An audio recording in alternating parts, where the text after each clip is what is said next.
as I keep telling to aspiring coaches, that this world needs coaching and coaches more than ever before. Similarly, we are living in a situation where we are connected with everyone online, but disconnected offline.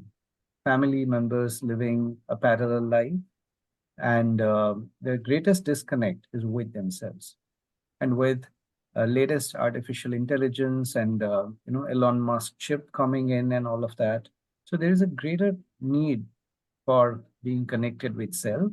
And also, as Dr. Michael Singer says in his book, Living Untethered, that one need to be stabilized in the seat of self.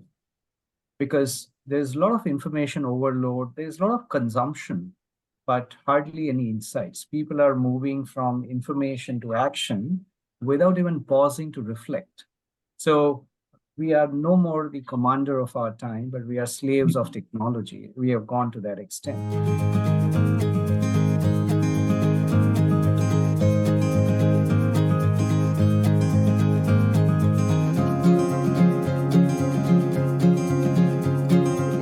Good afternoon, good evening, good night, depending on where you are. I'm going to take a minute just to introduce everyone that is on here. We have Ram Ramanathan, co-founder and COO of Kacharya. We have Cindy Muthukarpan, our head of programs. We have Ujjaval Buck. Did I pronounce that right, Ujjaval? Buke? Is it German or the Indian? Ujjaval Butch. I've never asked you that question. Yeah, no problem. If the exchange rate is better in Germany, I can take that as well. Ujjaval Buch, who is one of our master trainers and also the head of our corporate development. I am Pranav Ramanathan, co-founder and CEO of Kacharya. So our series today is the first of many, and we are going to focus on the topic of spiritual intelligence.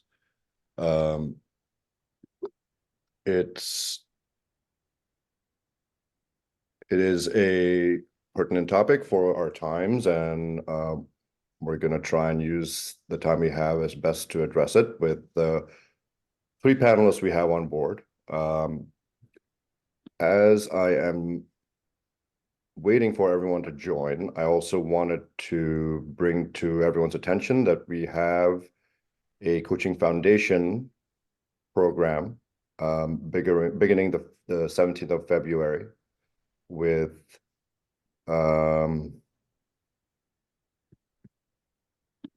me. With you, Cindy. Okay. Yeah, I don't have all the information in front of me. Sorry. But yeah. Cindy, do you want to just throw out a quick message about the program? Yeah, please. Thank you.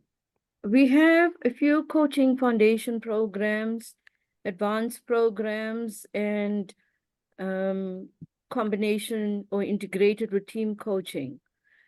So we have quite an exciting lineup.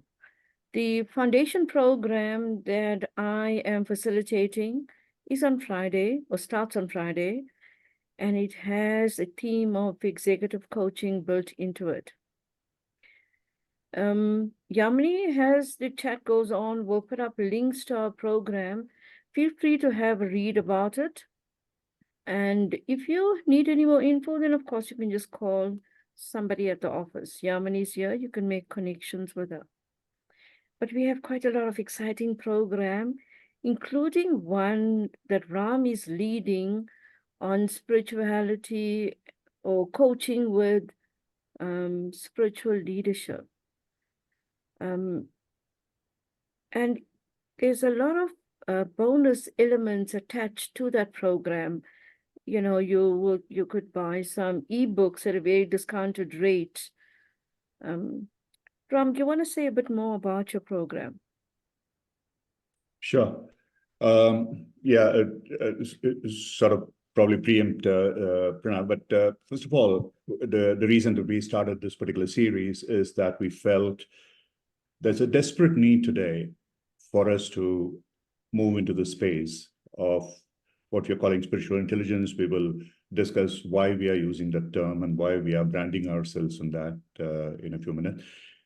We've had a few webinars last year with people like Dr. Varun Soni, who is Dean of Religion and Chaplain at the University of Southern California with about 60,000 students. And one of the biggest problems that they have, and it's an endemic problem, and it's reflected in many parts of India, including the infamous Kota, where young people are committing suicide. They are driven to tremendously sort of bad state in terms of loneliness, in terms of loss of faith, and so on and so forth. And the only thing that can bring them back into something meaningful and to make something out of their lives, and we are now talking about the Zen Zs and the Zen Alphas, is going to be what we might loosely want to call as a spiritual intelligence. So I don't want to go too deep into this now. So what we are planning to do is, at least for this year, in the next 12 months, 10, 11 months that are left after this, each month we will have someone or other, some of it between ourselves, like what we are doing today, but with some of my colleagues. We'll be leading webinars which are touching on these various aspects of spiritual intelligence. And inshallah, God willing, we will be bringing in some of the world famous authors and celebrities who've been in this field. One of them is Dr. Lisa Miller, who's written a brilliant book called Awaken Brain, which Pranav lent to me when I was with him in LA. And recently I read Dana Zohar, who has written one of the earliest authors on spiritual intelligence, and she speaks beautifully about it. And there are multiple other people. That's one. And so what we are planning to do is sometime in March, Cindy and I plan to run a program which is short, which is just about 4 sessions as a pilot, to ascertain the interest that people have in this particular aspect in terms of spirituality as it's applied to leadership. And in these 4 sessions, it's more exploratory. It's not going to give any answers, but it's about self-introspection and exploring what it can do. And depending upon what happens in that program and how much interest is generated, we have 2 objectives. One is to run a much larger program sometime in the end of second quarter or third quarter, expanding on it into a much larger space of yoga, meditation, wellness, and so on, with a qualified yoga teacher who would be accompanying my own yoga teacher, who's amazingly brilliant, qualified from SVyasa, which is one of the best institutions in the world, training people in yoga. And at the same time, we will also be training a number of PCC coaches, preferably from Kocharya to start with, who can then, if they are interested, come and work for us on a revenue basis on mentoring those, because we will run it as a program, the first program of 4 sessions will not be for credentialing. It can be used for renewals with certain applications, assignments, etc. But the larger program would be actually fit for a level 1 or 2, depending upon what your qualifications are. And for that, we would require mentors whom we would like to select out of the people who appear for this program. So look for the information that will all be posted. Yeah, over to you, Pranav. I think we can start the program. Yeah, sounds good. So let's get into it. We have about 45 minutes or so to talk about a topic that is resonating for a lot of us, spiritual intelligence. As Ram mentioned, first in the series. So couple of things. One, like any breathing, living human being, the first thing I did to prep for this webinar was type in spiritual intelligence into chatbot GPT, and it gave me a definition. I am not going to read that definition because I think any of us can do that.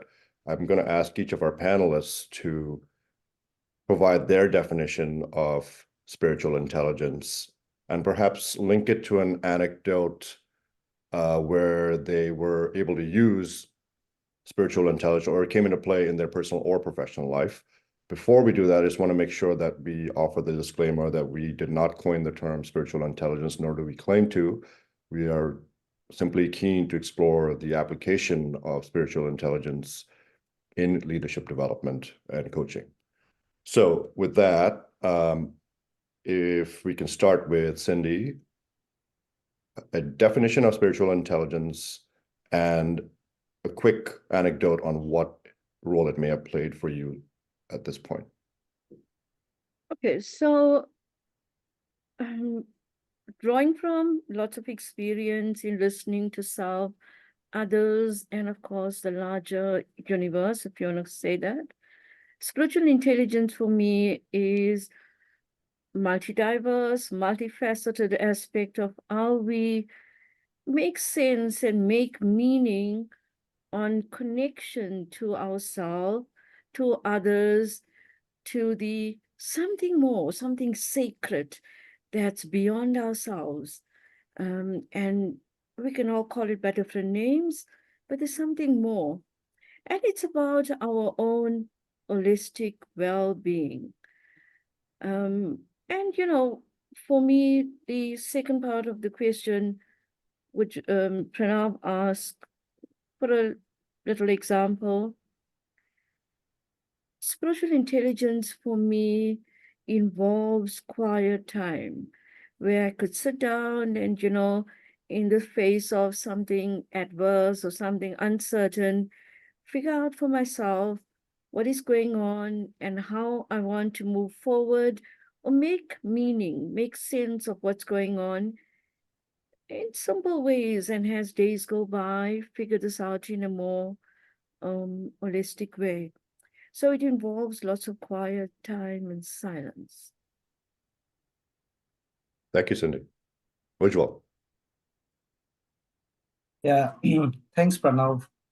Spiritual intelligence for me is, first of all, being aware about self, because a lot of investment is being done on knowing what is there on the outside, but many people hardly invest on knowing what's there inside. And as Ramana Maharshi says, who am I? So acquiring knowledge, because intelligence is about knowledge and skills, but this spiritual intelligence is not about only knowing self, but in order to know yourself, how can you also be connected with the higher realms, higher self, or some call it universe, somebody called supreme consciousness. So how do I find my connection with that spiritual higher being, if I may say so? And since you asked for an anecdote, can I use one Zen story to quickly make my point? Yeah. So there was a Zen lady monk, and they call it bhikkhuni, was standing outside one of their ashrams, as you may say so. So the chief priest said, "Why are you standing outside? Why don't you come inside?" And she continued to stay there. So when that priest asked, "Why don't you come inside? I'm asking you." She said that in order for me to come inside, I need to feel that I'm outside. So I'm standing outside the premises in your eyes, but I don't think I'm outside. I'm already inside. So spiritual intelligence also would mean that I need to feel one with the higher being, and I don't need to find anything outside, but just find that connection inside. Yeah. So that's my point. Thank you. Thank you, Ujjwal. As we're doing this, thank you, Cindy, for the prompt. Please do share your own thoughts on spiritual intelligence, the definition. Ram. Yeah, thanks. You know, the word spiritual intelligence, like someone was telling me the other day, they thought that it was Dana Zohar introduced that word. I think she certainly made it popular. Early in 2000, she wrote a book called, which is probably a seminal book on the subject, called The Spiritual Intelligence. A great book. I would suggest all of you read it. And that's going to be one of the major things about the program that I'm going to run. I'm going to use a lot of material from there. But the word spiritual intelligence existed 5,000 years ago in the Vedic literature as the word jnana. And it was one of the four yogas: jnana, dhyana, karma, and bhakti. And jnana actually meant wisdom. Generally, it is translated as wisdom, but actually it's spiritual wisdom. So the right word to use is not even spiritual intelligence, because intelligence relates to the mind and the ego and so on. It's just another part of the functions of the mind. But wisdom transcends it, beyond it, much more. So eventually, at some point in time, we'll probably reframe, recoin, rebrand our approach to spiritual aspects of things as spiritual wisdom, jnana, rather than this. And there, yes, Dana Zohar, in fact, put down 12 principles. You can take a look at it. You can easily Google that and go to chatbot, whoever. But the other book that I was amazed to read was on Pranav lent me, which is called Awakened Brain by Lisa Miller, which is about the word called faith. And she equated spiritual intelligence with faith, spiritual wisdom with faith. And why do we have faith? Where does it come from? So these are multiple ways of doing it. So now coming back to the anecdote Pranav talked about, and let me do it with actually a very, very personal example. I was in a corporate career. I had always been very interested in stuff like meditation, despite the fact that I grew up in a conservative family. I gave up all that for a while. For a brief period of time, I had very, very strong affiliation towards the communists, all that kind of a stuff. But at some point in time, something happened, and I went back into meditation, started with transcendental meditation, and delved much, much deeper. But I continued with my corporate career, did extremely well. At about age of about 40 odd, I became a CEO, member of the Young Professionals Organization and stuff like that. And at the age of 50, I was sitting on top of a pyramid, multi-billion-dollar company. And suddenly one fine day, that entire company and the country that we lived in, Indonesia, collapsed. Financially, I had nothing to do with it. I didn't cause it. But the impact of that was terrible. And so it was just that spiritual intelligence, that faith, and the belief, one of the facets of spiritual intelligence, the fact that we have the greatest potential, every one of us, we choose to use it, and everything around us is impermanent, and connected in relationship are the most important things that you can use. And these, plus a 10-day retreat of Vipassana that I did at that point in time, it helped me come back, be resilient, and have that grit to move forward. So it's a live example, and I can quote you literally hundreds and thousands of people that I have worked with, more than 10,000 people during my spiritual kind of journey from that age onwards, from 50 till for about 25 years now. And yes, that is a backdrop of many other things that we are trying to embrace and convey to all of you. Thank you. Thanks, Ram. So let's move on to applications here. We did a webinar on the pandemic of loneliness with Dr. Varun Soni, and it ties in a little bit to what we're talking about right now. I also just noticed a comment on the chat regards to whether spiritual intelligence is a benefit that those of us that are more socioeconomically better off, is that something that a luxury that only we can afford? So the question I'll pose to any one of you is, why is spiritual intelligence meaningful and important in today's conditions? How is it being manifested? What is happening in the absence of it? Loneliness, depression, intolerance. And adjacent to that, the theory of multiple intelligences sends us to various cognitive abilities one can have, and spiritual intelligence is now the latest one. We have artificial intelligence, we have emotional intelligence, we have physical intelligence. There are multiple intelligences that are being thrown out there. How does spiritual intelligence fit into that entire picture?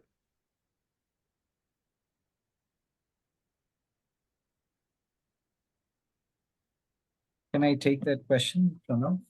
Yes, I Ujjaval, think please go I'm ahead. sure Ram and Cindy would have greater insights to offer. In my view, I think as I keep telling to aspiring coaches, that this world needs coaching and coaches more than ever before. Similarly, we are living in a situation where we are connected with everyone online, but disconnected offline. Family members living a parallel life, and the greatest disconnect is with themselves. And with latest artificial intelligence and Elon Musk chip coming in and all of that, so there is a greater need for being connected with self. And also, as Dr. Michael Singer says in his book Living Untethered, that one need to be stabilized in the seat of self. because there's a lot of information overload, there's a lot of consumption, but hardly any insights. People are moving from information to action without even pausing to reflect. So we are no more the commander of our time, but we are slaves of technology. We have gone to that extent. So, and as Otto Scharmer says in Theory U, that why do we create the world that nobody wants? So in order for us to return to normalcy, I mean, the normalcy definition is also changing every day, but then we need to connect back with ourselves. So as Kocharya logo also says, that 0 to infinity. So it's perhaps that is the path that we need to chart. So path to the higher stuff goes from path from within. Thanks, Ujjwal. Cindy or Ram, any thoughts to add? There's so much more to head around spiritual intelligence, but I'm going to just put it into an helicopter picture drawing from what Pranav was talking about. There are one of the most researched model on different types of intelligence was from Howard Gardner. It's quite it's years of research went into it. Have a look at it, where he talks about different types of intelligence and covers spiritual intelligence in a very holistic way. And there's many other research papers around that. But the thing that stands out for me when talking about spiritual intelligence is the connectedness that we feel or that we begin to experience as we develop spiritual intelligence for ourselves in the world that we belong to. And it doesn't always start with, I know it all. Most of the time it starts from a space of something conflicting, adverse.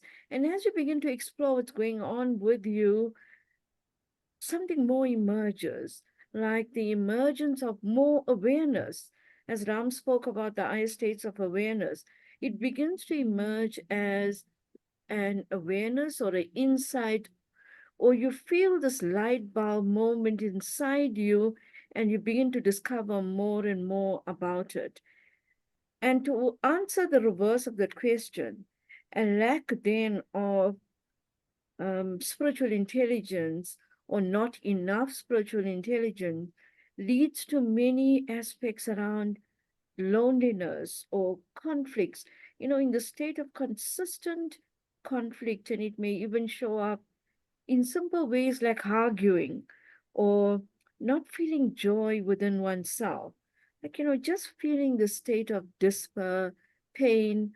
I'll stop here and let Ram, you also contribute to it. I'm gonna before Ram weave Okay. this into the next question. I think Cindy gave me a good segue that I want to go into. Howard Gardner is known to have developed the theory of multiple intelligences, and he identifies 8: linguistic, logical, mathematical, musical, spatial, bodily, kinesthetic, interpersonal, intrapersonal, naturalistic, existential, and pedagogical. He takes issue with the word spiritual intelligence and makes a case for it being called existential intelligence because there are inherent issues with the connotation of the word spiritual. So my question, let's start with Ram, is can we make a distinction between spirituality, faith, and religion as it pertains to spiritual intelligence? Yeah, you're absolutely right, Pranav, because when early in the conversation we said that multiple intelligence and Howard Gardner never used the word spiritual intelligence, and that for a good reason. Because unfortunately, spirituality has been corrupted, manipulated, and leveraged by religion. And if you look at the Latin etymology of these words, both the words come from Greek and Latin. Religion is about, in a sense, binding, religare, the word. It means to bind, to connect, but at the same time, it also means control. And that's what religion does. Religion controls and it manipulates. It's for the selfish interests of those who call them to the priests, the mullahs, the whatever you want to call them. Whereas on the other hand, the spirit refers to the soul. It's something within us. And because of the fact that the word spirituality has been so badly misused and mauled and corrupted, trampled upon, that Howard Gardner chose to use the word existential. And later, people like John Whitmore, for example, in coaching and others, called it transpersonal coaching. For instance, if you ask Peter Hawkins, he would talk about transpersonal rather than spiritual, and for a good reason. But I think it's about time that we really brought back the reality of the situation, that religion is very different from spirituality. And when we talk about existential and transpersonal and so on, the basic philosophy in all religions, not just the Hinduism, but starting from Yahweh in Judaism and the Holy Spirit and Allah and the Brahman in the Hindu philosophy, Vedic philosophy, there was the universe always existed. People who talk about Big Bang don't even know what the heck they are talking about, because a Big Bang must have been caused by something before. To say that the Big Bang is a creation, the starting point, is moronic, to say the least. But whatever there was in the Hindu and the Buddhist philosophy, the universe always existed. And it had a certain wisdom. It had a certain natural intelligence, that existential intelligence that allowed it to go. But the most important thing is, the Vedic philosophy says that that's a hologram, that Brahman. You can't even understand, comprehend what it is. But you can comprehend that fragment of it which is within you, the Brahman which is reflected in you as the Atman, which is your individual spirit, soul, etc. And therefore, when somebody says, I'm looking at a higher spirit, you don't have to look at a higher spirit, Dashit. Look at yourself. You are that potential. You are that God. There is no other God outside of you. And which is why I hate the word guru, because all the gurus that I have met in my life, like there's a famous saying in Zen, if you meet the Buddha on the road, kill him. If you meet a guru on the road, kill him. Because that guru knows no better than you do. And the gurus are there to manipulate you, leverage upon you, and mislead you. So the whole aspect of this existential philosophy is something very simple. If you live in accordance with that cosmic consciousness, which is called dharma in Veda, which is a code of conduct which has been established, and in line with it, act, which is called karma, one follows the other, then you are in sync, you are spiritually intelligent. And of course, this has to have a lot of, and that is one of the things I would like to explore in the 4 sessions that we have and later on. But in the interest of time, I'll stop here. So I'll move on to the next question. As Ram said, there are more of these webinars to be had, and there's much to explore. Here's what Kocharya defines spiritual intelligence as. So, spiritual intelligence transcends the sensory, mindful, emotional, and cognitive levels of intelligence driven by our ego states. It is the energy intelligence of our natural true self. What is the ego state that a coach should bear to exhibit and enhance spiritual intelligence? This question is for any of you. Cindy, would you like to start? Muted.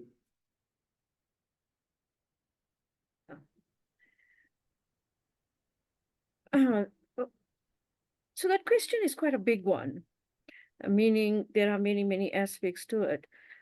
But I think where we could start with is around the intuition, really paying attention to what's going on inside you, your own intuition, and how you verbalize it or bring it out into the open, meaning what's internal and how you use it or contribute the internal to the external. So one of the things around intuition is also how empathy, compassion shows up in you in the way you interact with others. And of course, there's all sense of purpose, how you begin to explore purpose.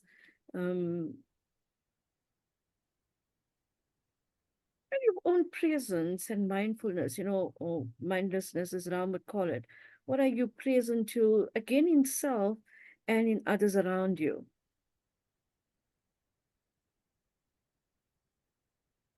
I'll stop. Ujjwal?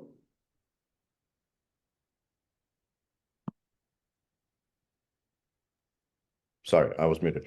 Ujjwal, thank you, Cindy. Ujjwal, the question was, what spiritual intelligence traits should a coach display as it relates to ego states? Oh, yeah.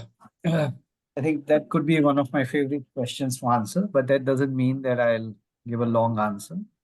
So, here I'm in presence of two of my lifelong teachers and mentors, Cindy and Ram. And while training with them, what I realized that we do not need to create that duality, that coaching and spirituality, they are two different things. So when I learned mastery from them, and they kind of, at that time, it was tough, but very, very useful learning for the life, that when you are coaching at a mastery level, how can you get out of your own way? So many a times, questions seems to be dropping down from the sky, and I also don't realize from where that question came. So if I try to apply my cognitive intelligence at that time, it doesn't make sense. Yeah. But if you just remain as an instrument, and as my another teacher, Dr. Sri Kumar Rao says, just become a FedEx guy, deliver the package. You got the question asked.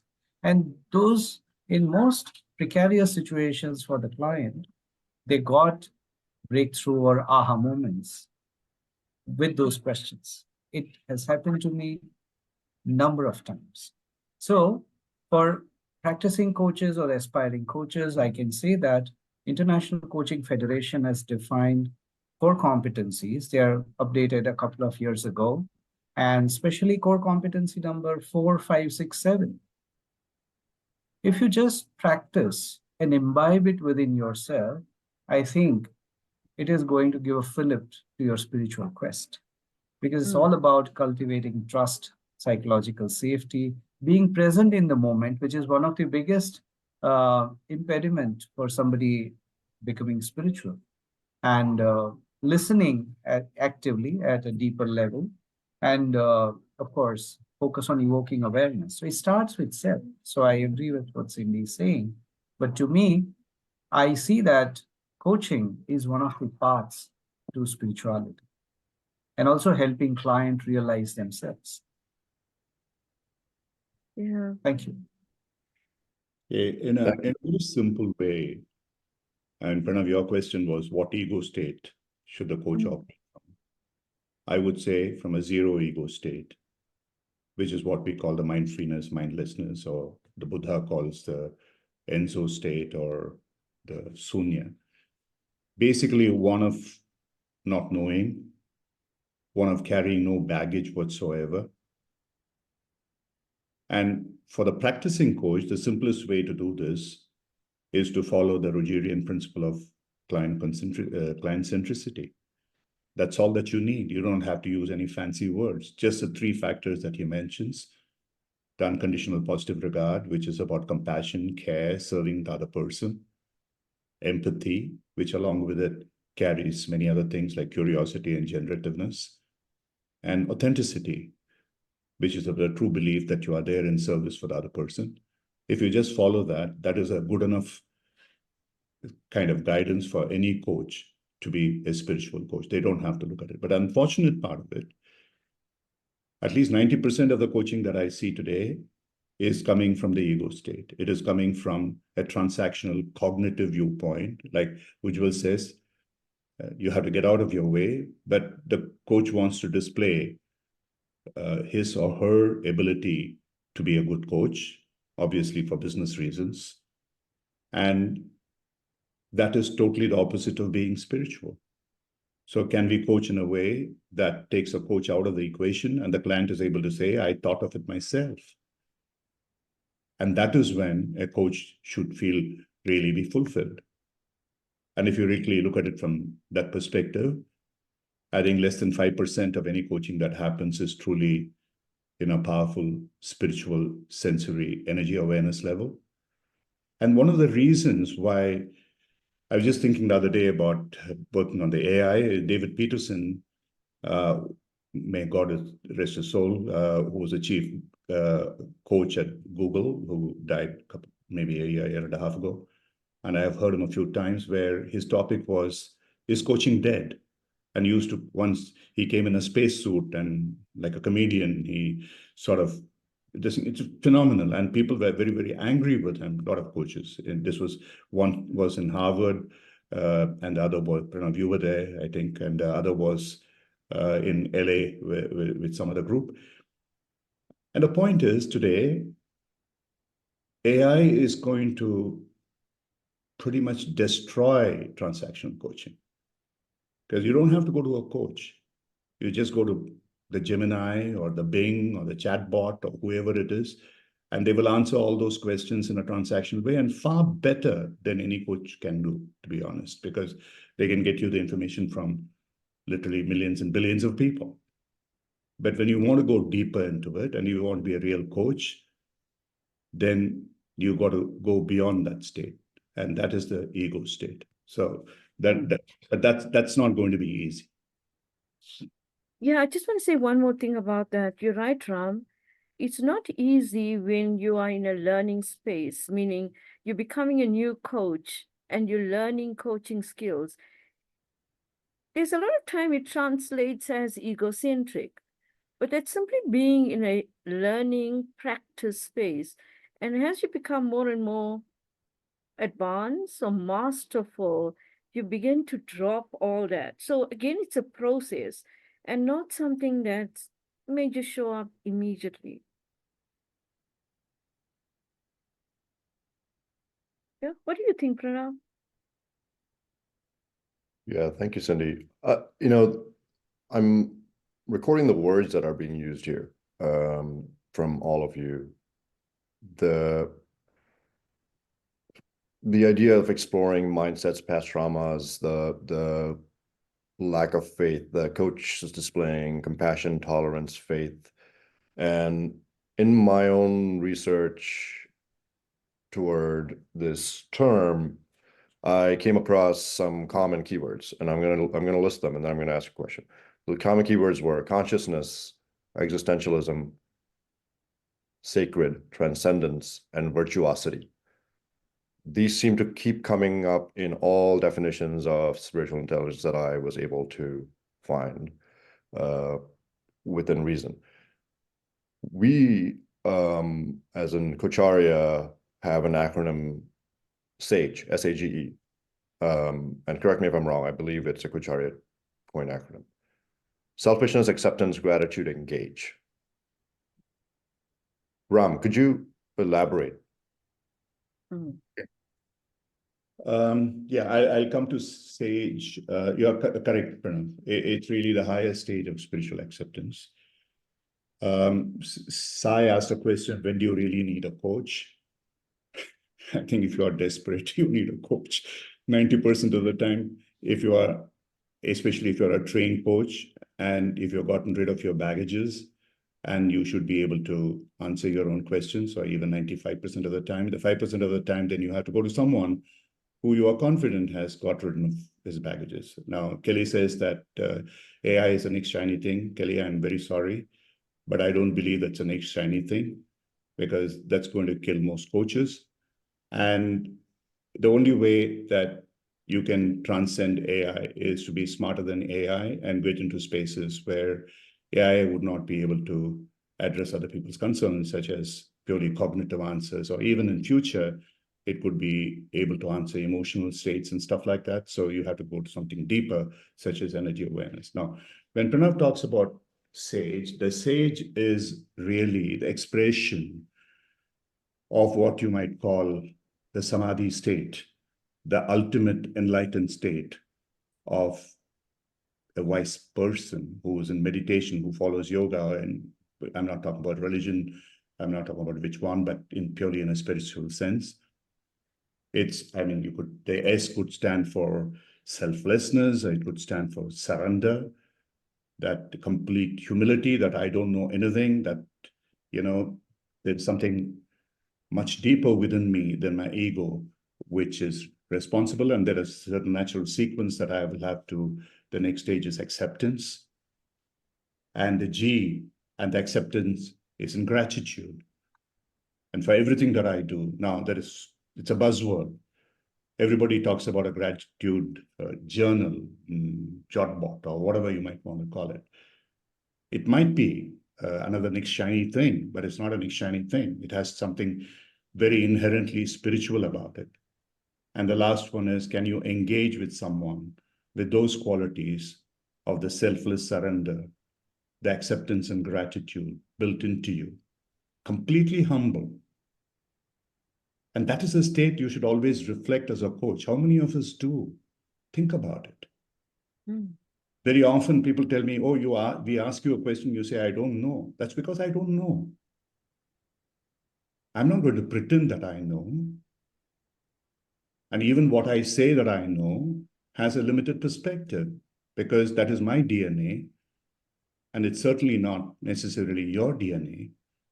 And so even if I tell you what I know, that's not necessarily going to be of value to you. And therefore, as a coach, you should completely be aware that whatever gratuitous advice that you are dishing out to somebody in some form, or exploring thinking that you are doing the next best thing to humanity after Carl Rogers, is going to be irrelevant. Because if it's coming from a state of baggage, and believe you me, I'm not saying it loosely, 80% of the people that Cindy and I work with, and I'm sure Ujjaval works with,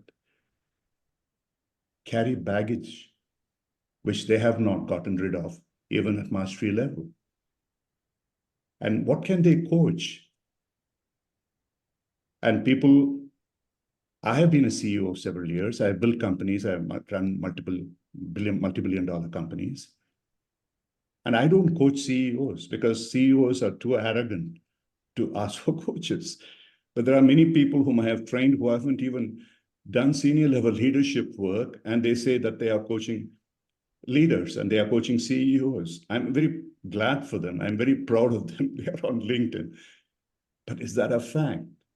So if for a few dollars, if you are willing to exaggerate and let your ego in control of you, what kind of a coach are you?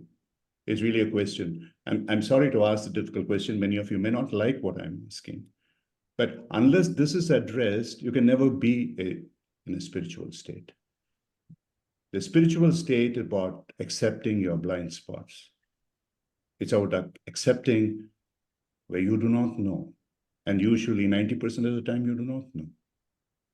And I just would like to stop here. Ujjaval, thank you for being so polite and to raise your hand when you're a panelist for him. Go ahead. Yeah, absolutely.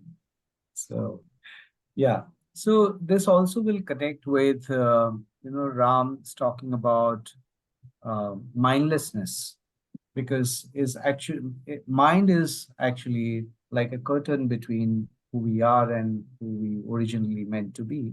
So it's going back to the source. So if anybody would like to go through the surrender process or go through ego busting process, it's all about being mindless. So many people ask us, what is mindlessness? We've heard about mindfulness, but you could visit Kocharya's YouTube channel. Also, Ram has written a lot of blogs about it. So if there is no mind, there is no ego.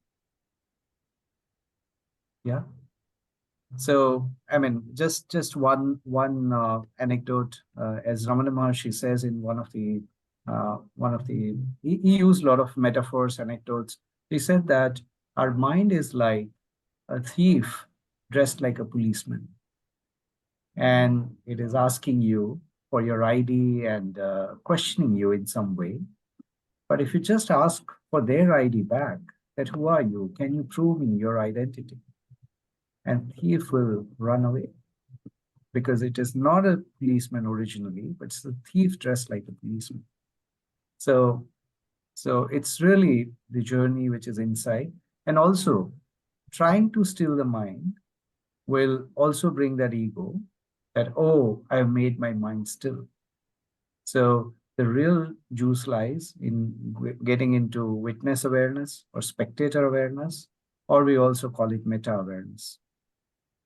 Yeah, that's the starting point, probably. Pranav, if I may, I just want to make a comment, a very brief one. Right. Yeah. I think many of us have missed it. Gurunath Hari said, "Why is no one smiling?" It made me laugh. You're absolutely right, Gurunath. I think don't trust anyone who's not smiling or laughing. Well, Because the person is I'm trying only really on hard. I'm Sorry? still on my first cup of coffee. Okay. That's probably That's why. okay. Yeah, for you, it's too early in the morning. For us, it's pretty late in the night. Some of you in Singapore and others like Arun probably want to go to sleep. But the fact is that it's a brilliant question. In fact, I just wanted to share a small anecdote because early in the days of my spiritual experience, for 7 years, I suffered a guy, guru. And for whatever reason, he thought that I was the smartest guy on earth, and then made me the teacher for all the other people who are aspiring to be teachers under his schema. And the first one had about 20 odd people, 21 people, if I remember right. Of them, only one was a man, 20 were women. And after roughly about half an hour, when I did a fantastic presentation without AI help those days, and then I started telling them whatever that was to be told. Within about half an hour, they just got up, and as if about 5 or 6 of them were about to leave. And I said, "What the heck is going on here?" And they said, "You are absolutely no good. You can't be our teacher." I said, "Well, standing there like in your corporate avatar, and that's what you are used to, thinking that you can drive fear into us. We don't care a damn.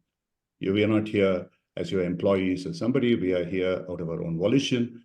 So next time, if you want to do something, can you first learn to smile?" So honestly, that was a moment of extreme enlightenment for me. I learned to smile. I learned not to take myself seriously. So Gurunath, thank you very much for that wonderful piece of advice. I think the S, selflessness, surrender, to which I would add one more thing, smile.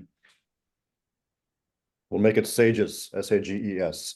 So with the last few sort of minutes left in our time, I'm going to ask you one more question. And it'll crowdsource this question. So for everyone on the webinar and the panelists, what are the focus areas aligned to spiritual intelligence that Kucharya should focus on? Feel free to put that in the chat box. And from our panelists, anyone that would like to go, what is it? Systemic self-coaching, leadership. What are your thoughts? So I think one thing we really do well is community development and building, because if a huge component of spiritual development is ongoing learning, and we provide many ongoing learning platforms. What we could do is encourage more coaches and prospective coaches to join the platform so we get a sense of what their needs are or what their spiritual needs are, meaning where do they want to grow and develop more, and how can we help or partner with them on that path?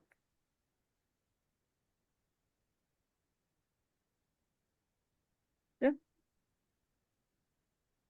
Thank you, Cindy. Ram, Ujjaval? Yeah. Ujjaval, Ram first. can come first. Okay, sure.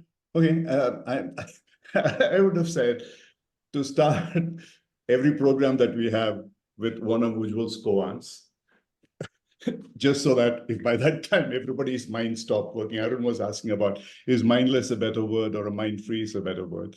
I don't know what it is. Losing the mind is the best word. I mean, to be serious, Pranav said this, and somebody had said, someone had made a comment, and if you people are well off and your basic needs, like, for example, if you look at the basic Maslow's hierarchy, the survival, safety, emotional, and cognitive needs are taken care of, then you are looking at self-realization. But that is not really the way that Maslow meant it later on, as he said, that it doesn't mean that you have to fulfill each one of them. You can never fulfill any of them. You are, even when you are in self-realized state, you are still threatened by survival and safety issues and so on and so forth. A couple of years ago, we set up a foundation as a nonprofit agency to help people. And so we've been supporting some kids from really the poorest of the poor, as it were, who are in what is called the below the poverty level in India. And I've been interacting with some of them. And it's amazing. And these kids, you know, I mean, their parents can't just afford it. What they earn, from what I know, is not enough even to send one child to school in what they call the English medium school, because they don't want to send the kids to the normal government corporation schools and whatever it is. But when I talk to them, what they need is guidance. They really need to be validated. They need to be sort of helped in terms of overcome that fear which they have because they come from such society, that they cannot go to someone and say, if the school is demanding cash, so can you give me a receipt? Or can I pay to you by check? Whatever. Those are the kind of things that need to be done. Basic human respect that is lacking in our society today. I think if in some way we can do that, we are, Pranav, all of us on the board, Pranav, Cindy, Ujjaval and I, and Smita, we have all been talking about it continuously. What can we do to such people? What can we help those people with? Not to be some kind of great benefactors in that sense. It's not just about the money. Money can come from multiple sources. They are somehow doing it themselves, their parents. But what more can we do in terms of guidance? Honestly, the answer is I do not know. I'm just learning. And if Pranav asks a question, what Kocharya should do more, at least I personally, is something that I'm taking that as in the remaining years of my life, what I can contribute towards. So I think we are looking at wrapping up at this point. I wanted to, if there are any questions from the audience, please do post them in the chat box. Each of the panelists could recommend a book or a resource that pertains to spiritual coaching. Could I ask you all to do that?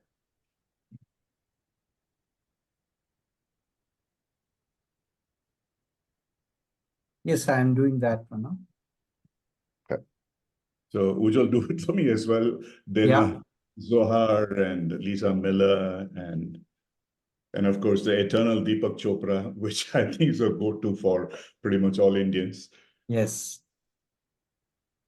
Okay. And also, I mean, it's not going to be easy, but we have a bunch of almost about, I think, a dozen books which I've commented upon in terms of the Upanishads, the Bhajagovindam, Shankara's Nirvana Shatakam, Mandukya Upanishad, Ishavasya Upanishad, Kena Upanishad, and so on. And these are a little bit more complex. They're not as simple as I would like it to be. It's not still grade 8 English level, unfortunately.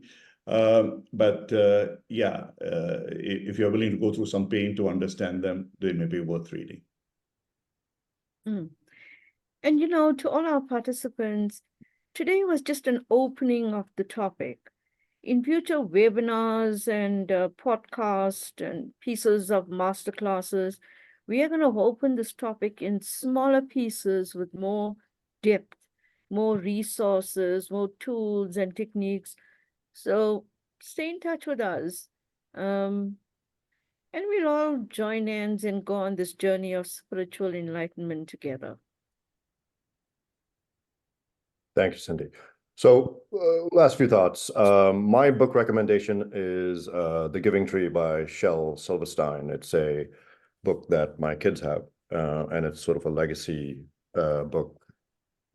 If you get a chance and you find it in your kids' bookshelves, read it. There are 2 plugs for upcoming training sessions, foundation session with Cindy, and future webinar series on spiritual intelligence. We will keep developing this content. I'm going to say one more thing and then just let the panelists give out their last thoughts. I believe a recording of this is available on YouTube, on the Kucharya channel. And thank you, Yamini, for posting all the links. I opened up with looking at ChatGPT for a definition, and I'm going to close with something that ChatGPT told me that I found interesting. In addition to providing definition and various other talking points, it said, it's important to remember spiritual quotient or spiritual intelligence is not about subscribing to any specific religion or spiritual practice. It's a journey of self-discovery and growth, not a destination. Different people might develop SQ in various ways based on their individual experiences and beliefs. Sage advice. Thoughts from ChatGPT. Can we end with some sage advice from the three of you? I cannot look up ChatGPT for giving advice. I'll have to think through myself. That means. So yeah, I think my advice would be to find a time for yourself. Look within. Don't judge. Just observe, and look at the path to surrender. Because that's the way. When you drop your ego, when you surrender to higher self, then universe will take over and take care of you and all around you. Yeah, so that's an effort. Even effort is worth it. And mine would be, there are many shiny bright objects in different forms all over the place, as in experts and books and resources. My advice to you is that you are the best shiny bright object for yourself. Develop that inner voice or that inner sense of knowing and be your shiny bright object. Come into the world and show yourself.